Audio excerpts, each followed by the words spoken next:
नमस्कार दोस्तों, यदि आपको स्टॉक सिलेक्ट करना है और आपको स्टॉक सिलेक्ट करना नहीं आता है तो कैसे हम स्टॉक को सिलेक्ट करें, यह मैं आपको इस वीडियो में बताऊंगा।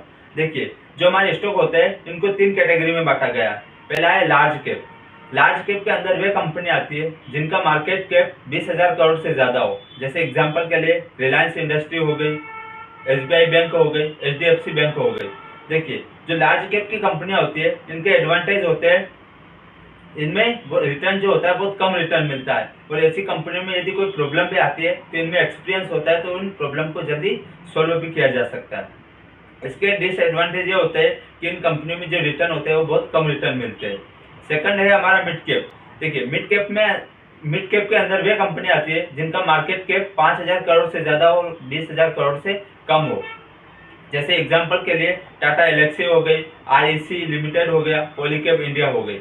तो इसमें क्या होता है कि जो मिड कैप की कंपनियां होती है इनमें रिटर्न भी हाई होते हैं और रिस्क भी बहुत ज़्यादा होती है। लेकिन जैसे हमको 10,000 करोड़ की कंपनी है तो उसको 20,000 करोड़ की 30,000 करोड़ की कंपनी बनने में ज़्यादा समय नहीं लगता है। यदि ये बनती है तो जो हमारा रिटर्न है वो भी बहुत ज़्यादा हो जाता है।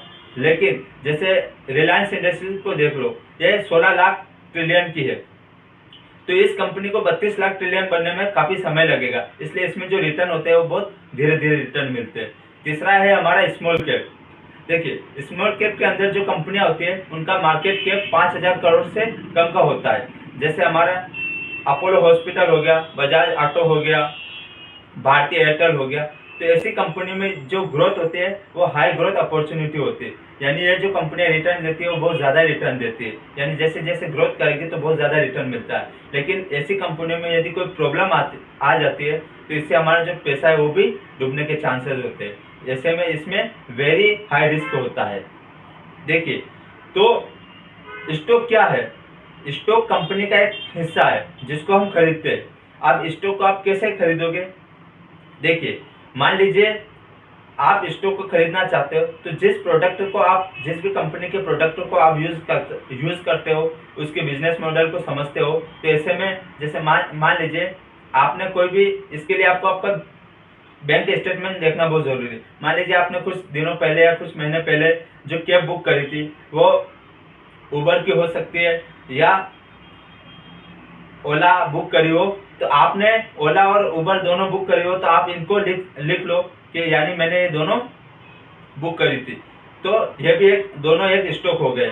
उसके बाद हो सकता है कि आपने कुछ दिन पहले कोई खाना मंगवाया हो, तो खाना आपने स्विगी से मंगवाया हो या जोमेटो से मंगवाया, तो यहाँ पर इसको भी आप नोट कर लीजिए। मान लीजिए आप आपकी कार से कहीं गए हो घूमने, तो आपने जहाँ पेट्रोल भरवाया हो वो कौन सा पेट्रोल पंप है, जैसे भारत पेट्रोलियम हो गया, तो उसको भी आप नोट कर लीजिए। इन सारे को नोट करने के बाद आपको क्या करना है कि गूगल पर जाना है। गूगल पर जाने के बाद जैसे आपको इन स्टॉक को सर्च करना है, जैसे हमारा जोमेटो हो गया, तो वहाँ पर आपको लिखना है जोमेटो शेयर प्राइस। जैसे आप वहाँ पर जोमेटो शेयर प्राइस लिखोगे तो जोमेटो अगर वहाँ पर स्टॉक मार्केट में लिस्टेड होगा तो वहाँ पर उसकी प्राइस आ जाएगी। तो इसी प्रकार से हम स्टॉक को देख सकते हो।